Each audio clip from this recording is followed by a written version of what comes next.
Welcome to Talak-E-Talks. This is Tilapia Worth back. Hello, and I am Samsi Tap Tap. And we're back for another Talakan. And this time around, we are going to talk about the recent release on Disney Plus, Cruella, starring Cruella. Emma Stone and Stone Emma and Emma Thompson Thompson. and Baka, Emma. daming Emma. Emily. Yun. So, yun nga. Kakalabasan ng Cruella de Vil. I mean, Cruella Mm-hmm. lang pala, but based from Cruella de Vil na, well, ang recent, ang memory ko is more from Mm-hmm. the animated feature and the Glenn Close adaptation in the 90s ba? Late 90s, di ba? Yung 90s. 90s, di ba? Oo, correct. Basta hindi, Yung Glenn Close, oo. oo. Sana chinek natin, di ba? Pero alam ko yung Oh, movie, it was 1960 kasi nagulat ako. Kasi, ito na. After ko mm, mapanood yung Cruella the movie, I had to watch the animated feature at saka yung adaptation. Kasi nga, I had mm, questions. So I had to go back. mm. And to my Okay. surprise, it was 1960s pa yung animated feature. Nagulat ako. Correct. Yung original. Yung original, no? It's na animated film ginawa ng Disney. Yes. Oo. And the material is also based from a novel din, para Yeah. lang clear. So So, 101 Dalmatians ito pala oo. yung book Oh, exactly. Yun nga. Kasi Hindi, na, ano na baka tayo. Cruella yung Baka Cruella ka iniisip lang. ng mga Oo. listeners na. Oo, yung 101 Dalmatians, the classic na Mm. classic. Pero ito, Mhm. parang part to ng reimagining ng Disney of like, hindi naman Correct. humanizing their villains or, di ba, Mm. parang justifying ba ang term of their, parang naging villains ang kanilang villains. Kasi it started out with Maleficent, di ba, a few years Correct. ago Angelina Jolie. na yun nga parang they restructured, you wanna call it restructuring or parang they're just giving it a different take, di ba? Yeah, How I think it's parang breathing a new life dun sa mythos ni Cruella de Vil. mm, If you recall, 'di ba? May series din sila na ginawa, yung sort of reimagining yung mga villains or yung supposedly anak ng mga villains, yung yes, Descendants. Descendants. I've watched the first season actually. Actually, na-enjoy ko siya. Kasi parang, Mhm. parang super babaw lang na fun movie na parang, nga, ano mga what if kung mga nanganak, Mhm. may mga anak ang mga villains. Tapos Correct. parang yun nga, nag-iiba. Yun nga, yung level of parang they're trying to humanize them to what made them Yes. evil or what made them decide to choose their own Mhm. path, yung mga ganun chika. Pero ito na nga, so, Cruella. Wait, before anything else, Okay. kalimutan Disclaimer. natin sabihin to. Yun, just in case hindi nyo pa napanood ang Cruella, so this serves as your spoiler alert. So obviously, pagchichikahan natin yung details, yung nangyari sa movie. So, yun, consider yourselves warned. Sige na, mauna ka na. What's your initial take?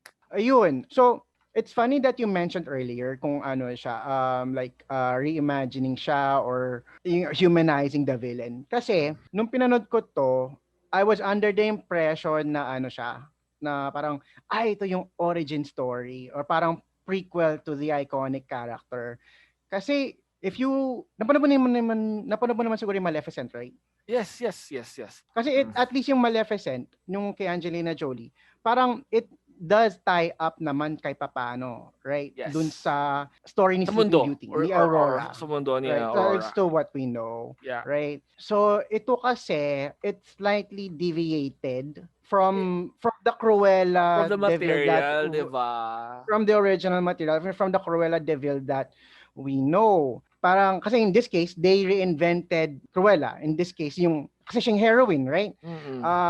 So they presented her as this, alam mo yun, this smart, resourceful, strong woman, di ba? Which is a very sharp contrast dun sa villainess na nakilala natin who's known for being vain, Mm. greedy, at saka, ito, pro-fur, di ba? Yes. And I think yon. So parang yun yung medyo naging struggle ko to connect. Kasi inaantay ko yung development ni Cruella into somebody who was actually, a villain who's known for wearing authentic fur. Well, ito nga din. So, kaya din naman ako napabacktrack din and I had to rewatch yung animated feature at saka yung adaptation Which by the way, I feel like the adaptation, na Glenn Close adaptation is very good dun sa comparison dun sa animated feature. Kasi nga, Mhm. like you, napatanong din ako, napa-question ako, saka parang I don't remember, hindi ito yung naalala kong Cruella. I mean, yes, my memory is foggy. I haven't seen it in a while. Pero kaya Mhm. ako napalook back kasi nga, parang hindi ito yung naalala ko talaga na Cruella at all. Or tagahanap din ako nung yung foundation na Mhm. parang bakit ganito yung nangyari dun sa ano, na kaya siguro hindi ko nakapitan yung movie talaga. And it seems like sa tone natin na pareho natin hindi na-enjoy yung pelikula in some ways, tama ba? Ang sa akin lang naman, parang halfway, so na-realize ko na, ay ano 'to, reimagining ito, Mm. or reinventing the character. So hindi siya yung not really an origin or a prequel story. So yun, when I adjusted Oh, yung kumbaga. mindset ko, so parang halfway through the movie, in-enjoy ko na lang siya. And I Mm. would have to say, I actually enjoyed it. Na-enjoy ko yung movie, natuwa ako sa, of course, kay Emma, definitely, Emma Stone, because she did really, and I mean, you can really tell that she was enjoying the role of Cruella. In fairness naman kay Emma Stone 'no, magaling siyang Mhm. actress. As in I mean, bias ba ako kasi I'm a fan since ECA. So, parang totoo lang. Correct. So, Yung tapos panahon ng ito Zombieland, 'di ba? oo, Yung ano siya, or America's Sweetheart talaga or siya. tapos The Favorite, 'di ba? Ang galing-galing din niya do'n. Tapos yun nga, do'n siya nagsimula, well, hindi naman nagsimula mag-act as a Brit. So parang dito, parang ay talagang full on British ano siya, 'di ba? Accent and Mhm. all. Like actually hindi naman iffy, na hindi off.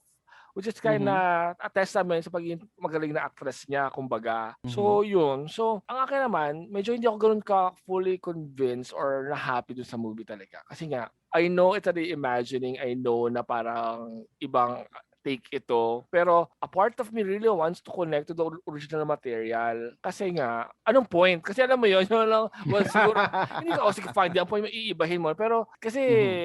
ewan ko, there's that affinity or looking for something na parang, kasi sobrang naiba na. Even yung sa Dalmatians, di ba? Kasi parang dito pa lang, yung tatlong Dalmatian, so iba na yung kwento ng Dalmatian na pumasok eh. So parang Correct. hindi na to bugma doon sa kwento nung whole universe Correct. ng 101 Dalmatian. So, it's a total different character altogether. Parang ganun eh. Kaya nga iniisip ko na nga lang, ay ibang timeline 'to. Parang gano'n. Parang, kung dun sa kumbaga sa Disney Multiverse, ibang timeline, Mm. ibang universe 'tong ginagalawan ni Cruella 2021 or ni Cruella Emma Stone. Mm. Or it could be na ito yung Cruella before she turned to the dark side and became a full, blown villain. Pero in all fairness, hindi ko naman sinasabi siyang pangit na pangit As in, I Mhm. mean, hindi naman to sobra, I mean, it's still a high quality movie. Ang ganda ng execution, ang galing ng mga shots. Hello, the costumes are there. Parang given na yan. The soundtrack is there. Pero ang akin na talaga, Mhm. medyo nade-disappoint ako sa pagkapit sa yung gusto ko na may relasyon sa original material or may kahit allusion man lang na hindi malayo kumbaga kasi nga Oo, and I totally get that, correct. mm, Yung ano, yung adaptation, mm, parang it deviated far too away, oo, 'di ba? Parang yun nga, mm, sobrang layo yung adaptation to what we've grown up to, 'di ba? I mean, from what we've grown up watching eh. mm, Kasi naalala ko nga, 'di ba back then, may mga Disney special sa Channel 7 and usually part yung alam mo yun, may mga excerpts from mm, 101 Dalmatians. Kaya Mission. doon ko nakilala si Cruella de Vil. 'Di ba sa kanya nga nauso yung ano eh, yung distinct hair na black and white White, yeah. bago kay Manila Luzon, 'di ba?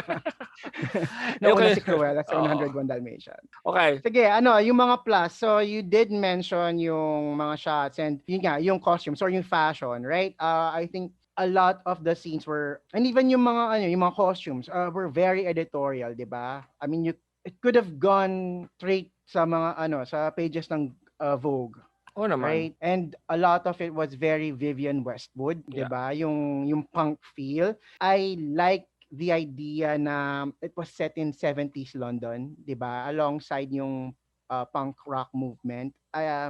Parang ang ganda lang nung analogy nung her, yun ba yun, yung punk rock movement and her rebellion against yung sa ano, yung kay Baroness, right? Mm. Yung sa character ni Emma Thompson. I think it set up stunning visuals, especially yung ano, yung mga eksena na si Cruella, yung mga gimmicks niya, yung Yes.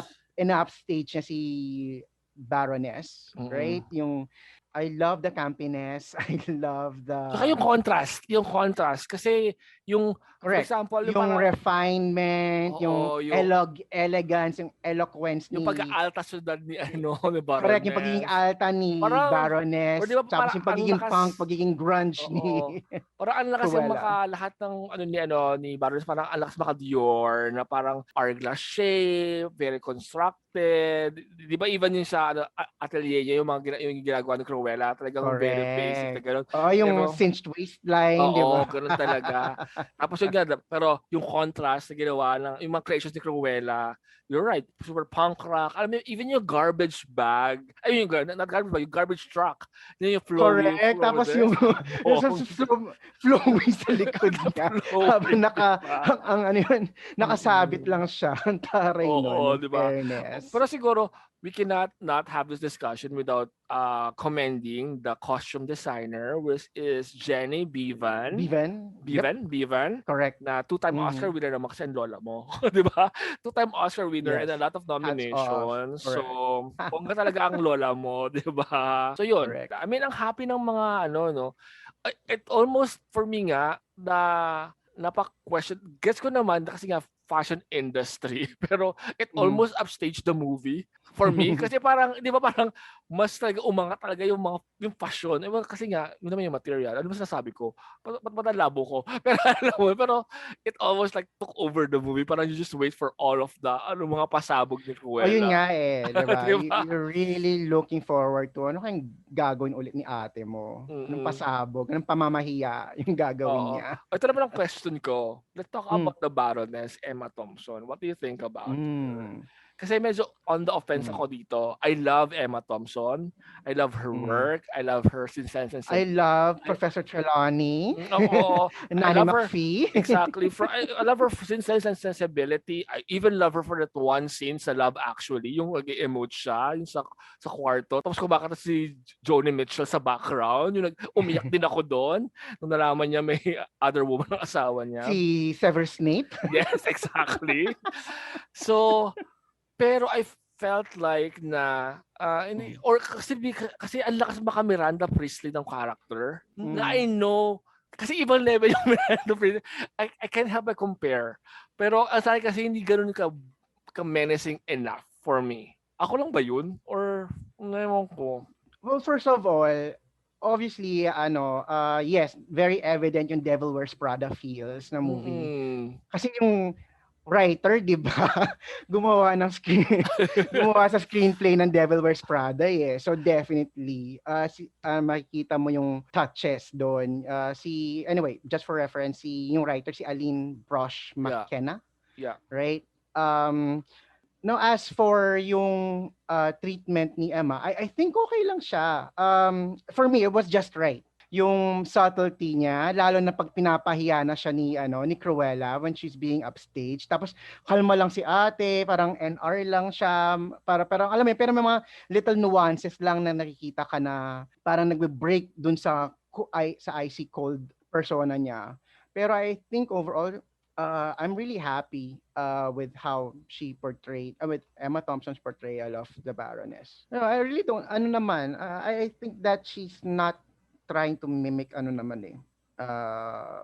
Miranda Priestley. Pero obviously there is some semblance to the character.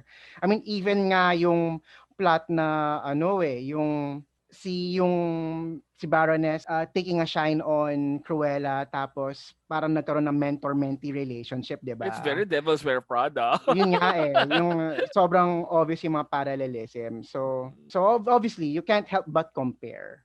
Oh, it's Emma Stone. Let's talk about Emma Stone. Okay, go. Wala lang, ang galing lang niya. Yun lang sa akin.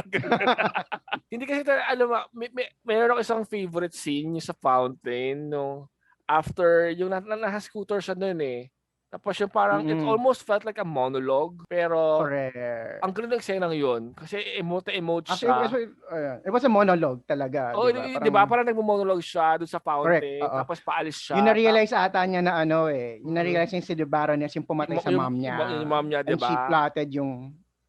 she started plotting yung Kasi it vengeance. almost felt like to me na kung sa ibang actress if yung makikita mo na hindi gano'n kagaling, it would really the whole scene would Fall sound flat, no? cheesy or Mm. even cheesy nga kasi parang even the lines were talagang parang it's a dead giveaway yung mga sinasabi mo yung emotions. 'Di ba 'pag gano'n kapag sinasabi mo yung what's yung on your mind tapos medyo cheesy yung dialogue. Tapos parang pero siya convincing kasi nga talagang ang galing nung level of ano niya, believability, yung Oo. believability niya at saka yung commitment sa character as in yun, actually mas yung tumatak sa'kin yung eksenang yun, yung vulnerable moment niya dun compared sa mga ibang eksena niya sa buong movie. Correct, yung ano 'no, yung, it's very distinct yung character na Stella.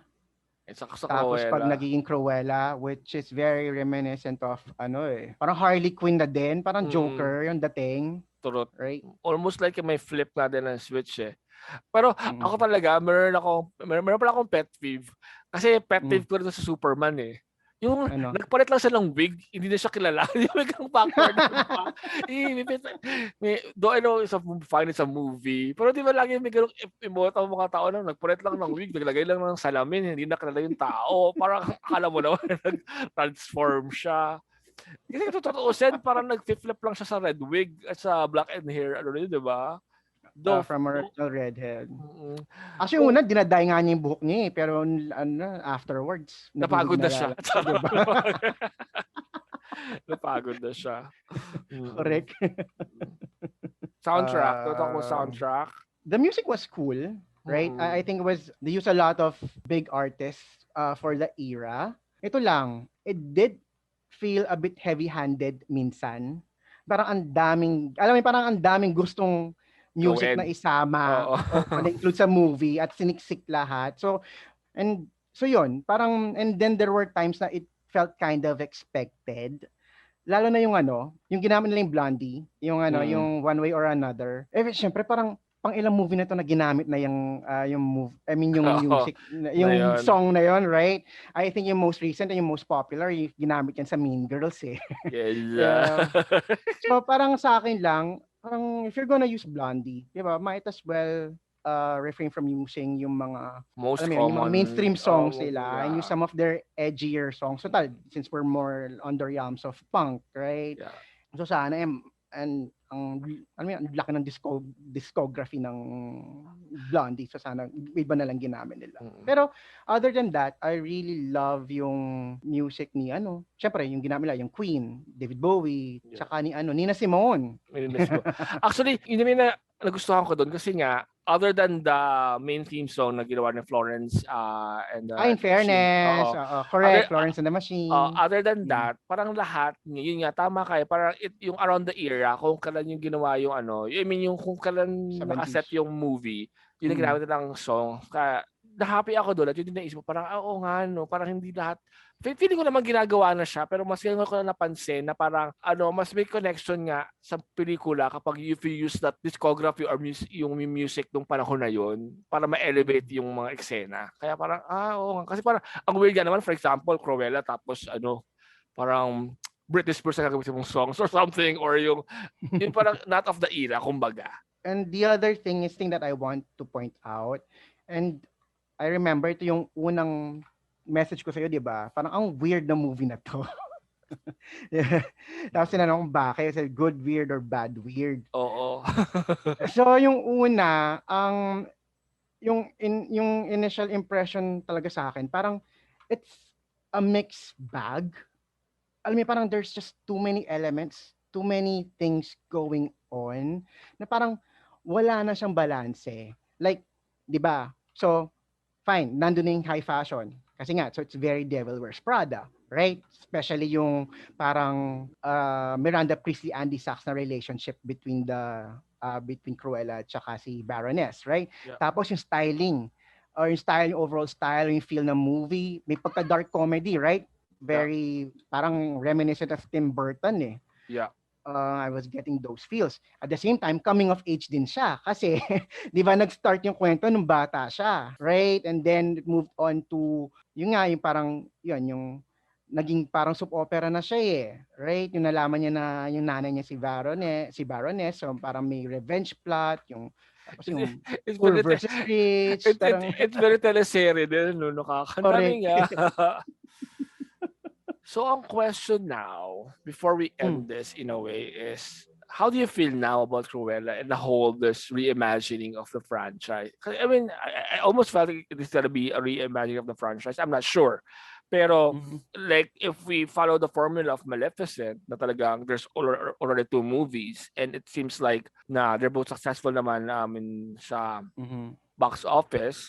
So it seems like that there will be more in the future kapag willing po gumawa si Angelina Jolie, and I would still watch it. I mean, I don't care. Pero alam mo yun, I mean, mhm, they're not superior movies, but for the popcorn feels and just watching it and mm. being a Disney fairy tale fan, I'd still watch it. So in here, does it have the same effect? Ba? What do you think? Well, para sa akin and I guess ito na rin yung parang final verdict ko Yeah. for the movie, 'di ba? I mean, it's if you talk about the story, if you talk about yung plot, it was messy, it was chaotic, Oh, pero it was fashionable, it was fascinating at the same time. Alam mo yun, parang it's one of those movies na it doesn't make any sense, pero it doesn't have to make sense kasi it's at least for me, it was it's just super fun to fun. It's watch. just Alam mo yun, fun. Oh. one of those movies na ano eh, na I mean, I will definitely watch over and over again. Alam mo yan, from time to time. Kasi I just really enjoyed yung rivalry ni Cruella at saka ni Baroness. So, and I really think na yung the two Emmas enjoyed making this movie. So Mm. if they're ever going to greenlight a sequel, I'm pretty sure na ano, they'd be on board about it. Now, as for the story, I think na they're going to deviate from the original Material, no? Cruella de Vil that we know. Especially yung may pro for na stance. I think they're going to deviate that. Pero I don't know how they're going to marry it, sa totoo lang. Kasi, di ba yung, if you, di ba yung sa mid-credit scenes, yung binigay, di ba, so si Cruella, so siya na yung may ari ng mga Dalmatians, Yes. right, ni Baroness. So nanganak, di ba? Tapos binigay dun kay Roger tsaka kay Anita, Yep. 'di ba? Which sa 101 Dalmatians sa movie, sila Nope. yung Baliktad. magkakatuluyan, Oo. right? So I mean, tapos si Pongo and Perdita, Yeah. right? Yon, dalawa yung puppies na yon binigay dun sa dalawang side characters sa movie na to, which is Roger, yung lawyer, and si Anita, yung journalist. And dun sa 101 Dalmatians na 1960s na movie, 'di ba? Sila yung couple na magkakatuluyan. And yung dalawang Dalmatian sila yung magiging Nanganak ng parents nung nine. 101 Dalmatian, Oo. nung, Well, nanganak correct, ng sorry, ng nine. 99 Dalmatians. Oo. So I don't know, so ano yung babalikan ni Cruella yung, ano, so, alam mo yun, magpagkakainteresan ba niya yung mga, Hindi, alam mo yung mga tuta? ang gulo-gulo nga, it doesn't make sense na sa timeline, sa original material. Kasi nga, Mm, technically din, yung sa original material, if yung sa, at least yung sa Glenn Close na movie version, well, kahit sa animated feature mm, yung fascination ni Cruella sa Dalmatian print is mm. na-introduce lang when the designer, yung babae, I forgot the name ng babae, yung character ng babae, was a designer nga. Anita, di ba? Correct. O, ano ito? Parang under siya sa, Doon sa boss niya si Glenn Close, basically. exactly. Tapos yun nga, Mm, nagde-design din siya pang ano, she's into nga black and white print. Tapos mm, doon pa lang sa una na fascinate, kumbaga, mm, technically sa Dalmatian print. So it doesn't mm. make sense talaga. This is sa version na to. Yun lang Correct. naman. Akala ko nga yung ano, yung mga Dalmatian si Baroness, right? At the start of the film, I really thought yung tragedy nung pagkamatay ng adopted mom niya, parang it has something to do with her trauma. That's why Kaya, subconsciously she hates true. Dalmatians, which Yes. is hindi pala ganun yung nangyari. Walang, di ba? Walang connect Wala. eh. Hindi, basta, Correct. So yun I nga. could imagine yun nga, yung confusion, especially kapag, lalo na yung mga, siyempre, yung mga solid, di naman siguro purist, pero alam mo yun, basta yung who grew up with the lore, right? Mm. Siyempre, it's going to raise questions. Ay, Ako, meron pala ako, oh, isa lang, singit ko sige. lang. In-explain ba kung bakit ganun yung distinct, yung yung hair color ni Cruella? Wala, pinanganak lang siyang gano'n. Yun ang nakuha sa'kin kasi 'di ba baby pa lang Correct, siya, gano'n na correct. siya. Sa akin, yun ang dating sa'kin. Oo, hindi, pareho lang pala, pareho lang tayo. Parang sa akin lang, ano, parang it was kind of a missed opportunity. Kasi, come on, it's her signature, right? Yung hair ni Cruella, that's her most distinct feature, right? Sana, ang sa akin lang, since we are reimagining things na, parang they could have presented it as, I don't know, probably like a rare genetic disorder. Alam mo yun, tapos connected sa split personality niya. Alam mo yun, parang si Kaya Stella. half and half Pagka si 'no? Stella, Kaya correct, half and half parang 'no? her hair is solid black, tapos pag lumalabas yung Cruella persona niya, then nagiging black and white. Alam mo yun, parang almost Selena Kyle, Catwoman. Para alam mo Oo. yun, tapos Selena in the end, Kyle parang 'no? she finally embraced her Mm. duality. In fairness talaga sa mga naiisip mo, dami mo naisip ng mga ganyang bagay-bagay, yung mga para maging grounded yung character, may basis. Oo nga naman, totoo, Oy, true. yun. Right, yun nga eh, no? Sayang. Parang yun yung irony din ng movie na to. Parang they want to portray Cruella as this grounded character na relevant or relatable, right? Pero yung story, yung circumstance niya, parang hindi naman grounded sa realism. I mean, hello, parang let's face it, yung mga pinanggagawa ni ate, napaka-imposible na mangyari. Like yung plot niya, yung alam mo yun, yung mga schemes niya parang napaka-convoluted, napaka-complicated para highly unlikely na mag-work out. Like example, yung dinesign niyang damit tapos ginawa niyang beads is mga cocoons pala ng mga Yeah. moths. Parang what are the chances na alam mo yun? It's just for the And, movie, darling. oh, Parang yun nga gano'n. eh. So parang yun nga, parang halfway through the movie, parang ay, yung suspension of disbelief. Parang Disbelief ay, mo. throughout the Kebs window na na, let's just oo. enjoy the movie. Total Mm. masaya naman siya. Ako naman, hindi naman talaga ako purist. Talagang naghanap lang ako ng Mm. connection sa original material. Kasi parang I find it an injustice of me of some sort na parang kasi 'di ba yung parang yung creative right mo Mm. fine, you're reimagining it, doing the things. Pero Mm. to completely sell a material as Cruella pero sobrang hindi na founded dun sa generally known or I mean like I said, hindi naman ako purist at hindi naman ako gano'n kaano sa material pero Mm. naghahanap ako ng mga yung connection na napanood ko nung bata ako. Kasi part of all the reimaginings or reboots na ginagawa ng Disney sa Mhm. datang material nila, I find the connection kasi nga alam ko na I mean hindi lahat successful. Parang for example, they've redone Lion King, Aladdin, whatever. Mm. Pero naghahanap pa rin ako ng yung Or pagbabasehan Mulan, dai. or Mulan pa or Beauty and the Beast. At least yung Beauty and the Beast Mm. well, Ay, I'm biased because Beauty and the Beast is like my favorite animated feature. Well, kasi yun yung era na lumaki ako. And I love mm. the latest version, the human version ba ang tawag doon? Human version. Live. Ang bobo, human version. Uh, pero Emma rin to, Emma well, Watson. exactly. Or partly siguro kasi nga we're Emma Watson fans. So parang imagine. Pero I mean, it's not a perfect movie, but that adaptation for me is parang nandun sa level ng yung mataas yung kasi nga even their updates ay bumenta sa akin yung new song, yung whatever, yung Mhm. pero dito naghanap na talaga ako ng medyo connection kasi this is totally different from what I remember for Cruella. Did this movie make me love Cruella? Not really. Unlike Maleficent na parang after being a villainess for a long time, Mhm. ay, parang bet ko na sa Maleficent, parang bet ko na mag-costume ng Maleficent ulit, parang may ganong level. Though, though I'm pretty sure come Halloween time, maraming magko-Cruella de Vil new version na costumes for Oo sure. naman, asahan mo na. So, but do I think this movie is a success? I don't know. I think for me, time will tell. Kasi some of them, hindi mo naman masasabing successful or maging cult classic isang material right now pa Mhm. lang. Alam mo, it will like, Oo, fresh na fresh eventually, pa.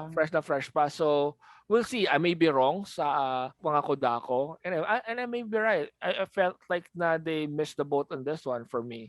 Kasi nga, as much as it is a fun movie, like you said, wala akong kinapitan talaga sa foundation ng Cruella. Ang layo kasi talaga nung nangyari.